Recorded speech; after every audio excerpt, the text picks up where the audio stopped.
श्री शिवाय नमस्तुभ्यं भक्तों। जय श्री कृष्ण। स्वागत है आप सबका आपके अपने YouTube चैनल प्रियंका शास्त्र ज्ञान में। भगवान भोलेनाथ की कृपा हम सब पर सदैव बनी रहे। भक्तों, आज के वीडियो में आप सुनेंगे शुक्रवार व्रत कथा। शुक्रवार व्रत कथा सुनने का क्या महत्व है, शुक्रवार व्रत करने से भक्तों को कौन कौन से लाभ होते हैं, शुक्रवार व्रत की पूजा विधि, व्रत का उद्यापन कैसे करना है, संपूर्ण जानकारी वीडियो में आपको सुनने को मिलेगी। वीडियो बहुत ही महत्वपूर्ण होने वाली है। वीडियो में आगे बढ़ने से पहले कमेंट बॉक्स में पूर्ण श्रद्धा भक्ति के साथ हर हर महादेव, जय श्री कृष्णा, जय माँ संतोषी अवश्य लिखें। चैनल पर पहली बार विजिट हुए, पहली बार मेरी आवाज़ सुन रहे तो चैनल को सब्सक्राइब करके बेल आइकन अवश्य दबाएं। इससे हमारे वीडियो की नोटिफिकेशन आप तक पहुंचती रहे। प्रेम से सुने भक्तों माता संतोषी की यह व्रत कथा। प्रेम से बोले माता संतोषी की जय। शुक्रवार के दिन सुनी जाने वाली माता संतोषी की यह पौराणिक कथा पूर्ण श्रद्धा भक्ति के साथ श्रवण करें। एक बुढ़िया थी, उसके 7 बेटे थे, 6 कमाने वाले थे जबकि एक निकम्मा था। बुढ़िया 6 बेटों की रसोई बनाती, भोजन कराती, उनसे जो कुछ जूठन बचती वह 7वें को दे देती। एक दिन वह पत्नी से बोला, देखो मेरी माँ का मुझ पर कितना प्रेम है। वह बोली, क्यों नहीं, सबका जूठा जो तुमको खिलाती है। वह बोला, ऐसा नहीं हो सकता, मैं जब तक आंखों से न देख लूं मान नहीं सकता। बहू हंसकर बोली, देख लोगे तब तो मानोगे। कुछ दिन बाद त्योहार आया। घर में 7 प्रकार के भोजन और चूरमे के लड्डू बने। वह जांचने को सिर दुखने का बहाना कर पतला वस्त्र सिर पर ओढ़े रसोई घर में सो गया। वह कपड़े में से सब देखता रहा। 6 भाई भोजन करने आए। उसने देखा माँ ने उनके लिए सुंदर आसन बिछा नाना प्रकार की रसोई परोसी और आग्रह करके उन्हें जिमाया। वह देखता रहा। 6 भोजन करके उठे तब माँ ने उनकी जूठी थालियों में से लड्डुओं के टुकड़े उठाकर एक लड्डू बनाया। जूठन साफ कर बुढ़िया माँ ने उसे पुकारा, बेटा 6 भाई भोजन कर गए, अब तू ही बाकी है, उठ, तू कब खाएगा। वह कहने लगा, माँ मुझे भोजन नहीं करना, मैं अब परदेश जा रहा हूँ। माँ ने कहा, कल जाता हो तो आज चला जा। वह बोला, हाँ आज ही जा रहा हूँ। यह कहकर वह घर से निकल गया। 7वें बेटे का परदेश जाना। भक्तों ध्यान से श्रवण करें। चलते समय पत्नी की याद आ गई। वह गौशाला में कंडे थाप रही थी। वहां जाकर बोला, हम जावे परदेश, आवेंगे कुछ काल, तुम रहियो संतोष से, धर्म आपनो पाल। वह बोली, जाओ पिया आनंद से, हमारो सोच हटाए, राम भरोसे हम रहें, ईश्वर तुम्हें सहाय। 2 निशाने यापन, देख धरूं में धीर, सुध मत हमारी विचारियो, रखियो मन गंभीर। वह बोला, मेरे पास तो कुछ नहीं, यह अंगूठी है, सो ले और अपनी मुझे कुछ निशानी दे। वह बोली, मेरे पास क्या है, यह गोबर भरा हाथ है। यह कहकर उसकी पीठ पर गोबर के हाथ की थाप मार दी। वह चल दिया। चलते चलते दूर देश पहुंचा। परदेश में नौकरी उसने कैसे की, ध्यान से सुने भक्तों। वहां एक साहूकार की दुकान थी। वहां जाकर कहने लगा, भाई मुझे नौकरी पर रख लो। साहूकार को जरूरत थी। वह बोला, रह जा। लड़के ने पूछा, तनख्वाह क्या दोगे। साहूकार ने कहा, काम देखकर दाम मिलेंगे। साहूकार की नौकरी मिली। वह सुबह 7 बजे से रात 10 बजे तक नौकरी करने लगा। कुछ दिनों में दुकान का सारा लेन देन, हिसाब किताब, ग्राहकों को माल बेचना, सारा काम करने लगा। साहूकार के 7-8 नौकर थे। वे सब चक्कर खाने लगे। यह तो बहुत होशियार बन गया। सेठ ने भी काम देखा और 3 महीने में ही उसे आधे मुनाफे का हिस्सेदार बना लिया।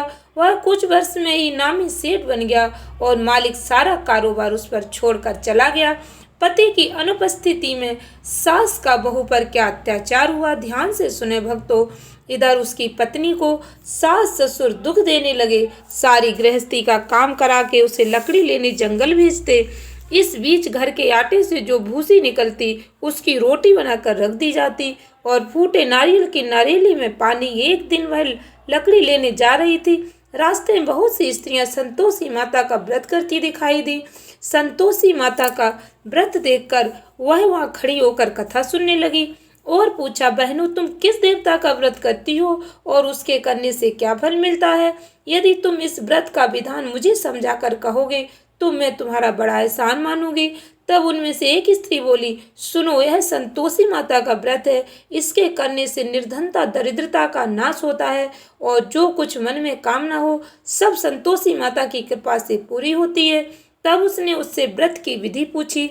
संतोषी माता व्रत की विधि ध्यान से सुने भक्तों। वह भक्तिनी स्त्री बोली, सवा आने का गुड़ चना लेना, इच्छा हो तो सवा 5 आने का लेना या सवा रुपए का भी सहूलियत के अनुसार लेना। आपके पास जितने पैसे हों उतने का सवाया लेना।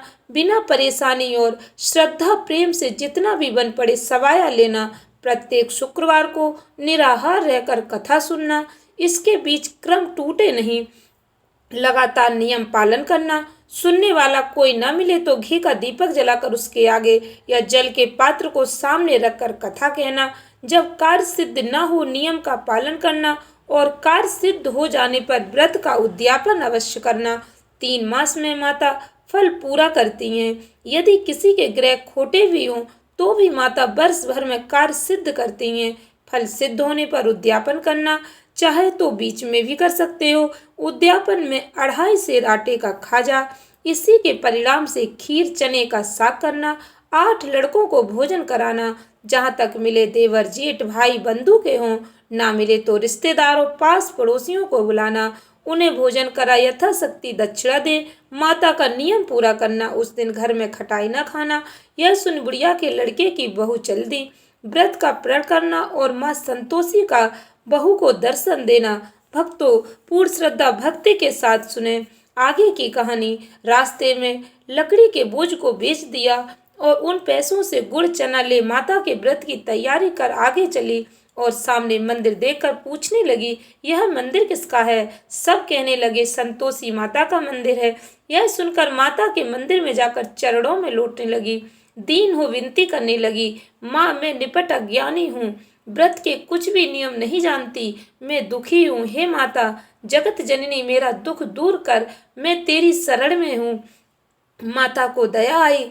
एक शुक्रवार बीता कि दूसरे को उसके पति का पत्र आया और तीसरे शुक्रवार को उसका भेजा हुआ पैसा आ पहुंचा। यह देख जेठ जेठानी मुंह से कोड़ने लगे। लड़के ताने देने लगे। काकी के पास पत्र आने लगे, रुपया आने लगा। अब तो काकी की खातिर बढ़ेगी। बेचारी सरलता से कहती, भैया कागज आवे रुपया आवे हम सब के लिए अच्छा है। ऐसा कहकर आंखों में आंसू भरकर संतोषी माता के मंदिर में आ मातेश्वरी के चरणों में गिरकर रोने लगी। माँ मैंने तुमसे पैसा कम मांगा है, मुझे पैसे से क्या काम है, मुझे तो अपने सुहाग से काम है, मैं तो अपने स्वामी के दर्शन मांगती हूँ। तब माता ने प्रसन्न होकर कहा, जा बेटी तेरा स्वामी आएगा। यह सुनकर खुशी से बावली होकर घर में जा काम करने लगी। अब संतोषी माँ विचार करने लगी, इस भोली पुत्री को मैंने कह तो दिया कि तेरा पति आएगा, लेकिन कैसे? वह तो इसे स्वप्न में भी याद नहीं करता। ध्यान से सुने भक्तों इस करुण कहानी को, उसे याद दिलाने को मुझे ही जाना पड़ेगा। इस तरह माताजी उस बुढ़िया के बेटे के पास जा स्वप्न में प्रकट हो कहने लगी, साहूकार के बेटे सो रहा है या जागता है? वह कहने लगा, माता सोता भी नहीं जागता भी नहीं हूँ, कहो क्या आ गया है? माँ कहने लगी, तेरे घर बार कुछ है कि नहीं? वह बोला, मेरे पास सब कुछ है, माँ बाप है, बहू है, क्या कमी है? माँ बोली, भोले पुत्र तेरी बहू घोर कष्ट उठा रही है, तेरे माँ बाप उसे परेशानी दे रहे हैं, वह तेरे लिए तरस रही है, तू उसकी सुध ले। वह बोला, हाँ माता जी यह तो मालूम है, परंतु जाऊं तो कैसे? परदेश की बात है, लेन देन का कोई हिसाब नहीं, कोई जाने का रास्ता नहीं आता, कैसे चला जाऊं? माँ कहने लगी, मेरी बात मान, सवेरे नहा धोकर संतोषी माता का नाम ले, घी का दीपक जला, दंडवत कर दुकान पर जा बैठ। देखते देखते सारा लेन देन चुक जाएगा, जमा का माल बिक जाएगा, सांझ होते होते धन का भारी ढेर लग जाएगा। अब बूढ़े की बात मानकर वह नहा धोकर संतोषी माता को दंडवत प्रणाम कर घी का दीपक जला दुकान पर जा बैठा। थोड़ी देर में देने वाले रुपया लाने लगे, लेने वाले हिसाब लेने लगे। कोठे में भरे सामान के खरीदार नगद दाम दे सौदा करने लगे। शाम तक धन का भारी ढेर लग गया। मन में माता का नाम ले चमत्कार देख प्रसन्न हो घर के ले जाने के वास्ते गहना कपड़ा सामान खरीदने लगा। यहाँ काम से निपट तुरंत घर को रवाना हुआ। उधर उसकी पत्नी जंगल में लकड़ी लेने जाती है। लौटते वक्त माताजी के मंदिर में विश्राम करती। वह तो उसके प्रतिदिन रुकने का जो स्थान ठहरा, धूल उड़ती देख वह माता से पूछती है, हे माता, यह धूल कैसे उड़ रही है? माता कहती, हे पुत्री, तेरा पति आ रहा है। अब तू ऐसा कर, लकड़ियों के 3 बोझ बना ले। एक नदी के किनारे रख, दूसरा मेरे मंदिर पर, तीसरा अपने सिर पर। तेरे पति को लकड़ियों का गट्ठर देख मोह पैदा होगा। वह यहाँ रुकेगा, नाश्ता पानी खाकर माँ से मिलने जाएगा। तब तू लकड़ियों का बोझ उठाकर जाना और चौक में गट्ठर डालकर जोर से आवाज लगाना, लो सासू जी, लकड़ियों का गट्ठर लो, भूसी की रोटी दो, नारियल के खोपड़े में पानी दो, आज मेहमान कौन आया है? माताजी बहुत अच्छा कहकर वह प्रसन्न मन से लकड़ियों के 3 गट्ठर बनाती, एक नदी के किनारे पर और एक माताजी के मंदिर पर रखा। इतने में मुसाफिर आ पहुंचा। सूखी लकड़ी देख उसकी इच्छा उत्पन्न हुई कि हम यहीं पर विश्राम करें और भोजन बनाकर खा पी कर गाँव जाए। इसी तरह रुक कर भोजन बना विश्राम करके गांव को गया। सबसे प्रेम से मिला। उसी समय सिर पर लकड़ी का गट्ठर लिए वह उतावली सी आती है। लकड़ियों का भारी बोझ आंगन में डालकर जोर से 3 आवाज देती है, लो सासू जी, लकड़ियों का गट्ठर लो, भूसी की रोटी दो, आज मेहमान कौन आया है? यह सुनकर उसकी सास बाहर आकर अपने दिए हुए कष्टों को भुलाने हेतु कहती है, बहू ऐसा क्यों कहती है? तेरा मालिक ही तो आया है, आ बैठ, मीठा भात खा, भोजन कर, कपड़े गहने पहन। उसकी आवाज सुन उसका पति बाहर आता है। अंगूठी देख व्याकुल हो जाता है। माँ से पूछता है, माँ यह कौन है? माँ बोली, बेटा ये तेरी बहू है। जब से तू गया तब से सारे गांव में भटकती फिरती है, घर का कामकाज कुछ करती नहीं, 4 पैर आकर खा जाती है। बोला, ठीक है माँ, मैंने इसे भी देखा और तुम्हें भी। अब दूसरे घर की ताली दो, उसमें रहूंगा। माँ बोली, ठीक है, जैसी तेरी मर्जी। तब वह दूसरे मकान की 3री मंजिल का कमरा खोल सारा सामान जमाया। एक दिन में राजा के महल जैसा ठाट बाट बन गया। अब क्या था, वह सुख भोगने लगी। इतने में शुक्रवार का दिन आया। शुक्रवार व्रत के उद्यापन में हुई भूल और किया खटाई का इस्तेमाल, इसका क्या दुष्प्रभाव पड़ता है? ध्यान से श्रवण करें भक्तों। उसने पति से कहा, मुझे संतोषी माता के व्रत का उद्यापन करना है। पति बोला, खुशी से कर लो। वह उद्यापन की तैयारी करने लगी। जिठानी के लड़कों को भोजन के लिए कहने गई। उन्होंने मंजूर किया, परंतु पीछे से जिठानी ने अपने बच्चों को सिखाया, देखो भोजन के समय खटाई मांगना, जिससे उसका उद्यापन पूरा न हो। लड़के जीमने आए और खीर खाना पेट भर खाया, परंतु बाद में खाते ही कहने लगे, हमें खटाई दो, खीर खाना हमको नहीं। बात देखकर अरुचि होती है। वह कहने लगी, भाई खटाई किसी को नहीं दी जाएगी, यह तो संतोषी माता का प्रसाद है। लड़के उठ खड़े हुए, बोले, पैसा लाओ। भोली बहू को जानती नहीं थी, उन्हें पैसे दे दिए। लड़के उसी समय हट करके इमली खटाई ले खाने लगे। यह देखकर बहू पर माताजी ने कोप किया। राजा के दूत उसके पति को पकड़कर ले गए। जेठ जिठानी मन माने वचन कहने लगे, लूट लूट कर धन इकट्ठा कर लाया, अब सब मालूम पड़ जाएगा, जब जेल की मार खाएगा। बहू से यह सहन नहीं हुए। माँ संतोषी से माफी मांगी। रोती हुई माता जी के मंदिर गई। कहने लगी, हे माता, तुमने क्या किया? हंसाकर अब भक्तों को रुलाने लगी। माता बोली, बेटी, तूने उद्यापन करके मेरा व्रत भंग किया है। वह कहने लगी, माता, मैंने कुछ अपराध नहीं किया, मैंने तो भूल से लड़कों को पैसे दे दिए थे, मुझे क्षमा करो, मैं फिर तुम्हारा उद्यापन करूंगी। माँ बोली, अब भूल मत करना। वह कहती है, अब भूल नहीं होगी, अब बतलाओ वे कैसे आएंगे? माँ बोली, जा पुत्री, तेरा पति तुझे रास्ते में आता मिलेगा। वह निकली, राह में पति आता मिला। वह पूछने लगी, कहाँ गए थे? कहने लगा, इतना धन जो कमाया था उसका टैक्स राजा ने मांगा था, वह भरने गया था। प्रसन्न हो बोली, भला हुआ, अब घर को चलो। कुछ दिन बाद फिर शुक्रवार आया। फिर बहू ने किया माता का उद्यापन। वह बोली, मुझे फिर माता का उद्यापन करना है। ध्यान से श्रवण करें भक्तों। पति ने कहा, करो बहू। फिर जेठ के लड़कों को भोजन को कहने गई। जेठानी ने 1-2 बातें सुनाई और सब लड़कों को सिखाने लगी, तुम सब लोग पहले ही खटाई मांगना। लड़के भोजन से पहले कहने लगे, हमें खीर नहीं खानी, हमारा जी बिगड़ता, कुछ खटाई खाने को दो। वह बोली, खटाई किसी को नहीं मिलेगी, आना हो तो आओ। वह ब्राह्मण के लड़के लाकर भोजन कराने लगी। यथाशक्ति दक्षिणा की जगह 1-1 फल उन्हें दिया। संतोषी माता प्रसन्न हुई। भक्तों ध्यान से श्रवण करें। माता संतोषी ने बहू को क्या फल प्रदान किया। माता की कृपा होते ही 9वें मास में उसके चंद्रमा के समान सुंदर पुत्र प्राप्त हुआ। पुत्र को पाकर प्रतिदिन माता जी के मंदिर को जाने लगी। माँ ने सोचा, है रोज आती है, आज क्यों न इसके घर चलूं। यह विचार कर माता ने भयंकर रूप बनाया। गुड़ चने से सना मुख, ऊपर सूंड के समान ओट, उस पर मक्खियां भिन भिन कर रही थी। दहली पर पैर रखते ही उसकी सास चिल्लाई, देखो रे, कोई चुड़ैल डाकिन चली आ रही, लड़कों इसे भगाओ नहीं तो किसी को खा जाएगी। लड़के भगाने लगे चिल्लाकर खिड़की बंद करने लगे। बहू रोशनदान में से देख रही थी। प्रसन्नता से पगली बन चिल्लाने लगी, आज मेरी माताजी मेरे घर आई हैं, वह बच्चे को दूध पीने से हटाती है।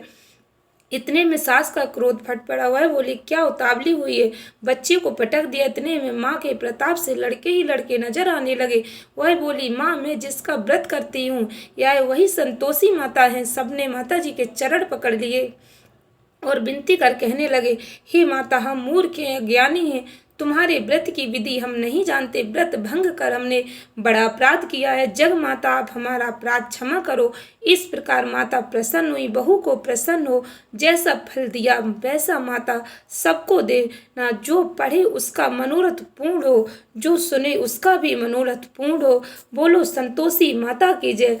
भक्तों, इस ज्ञान वर्धक कथा को अधिक से अधिक भक्तों को शेयर अवश्य करें। इससे हमारी सनातन संस्कृति का ज्ञान जन जन तक पहुंच सके।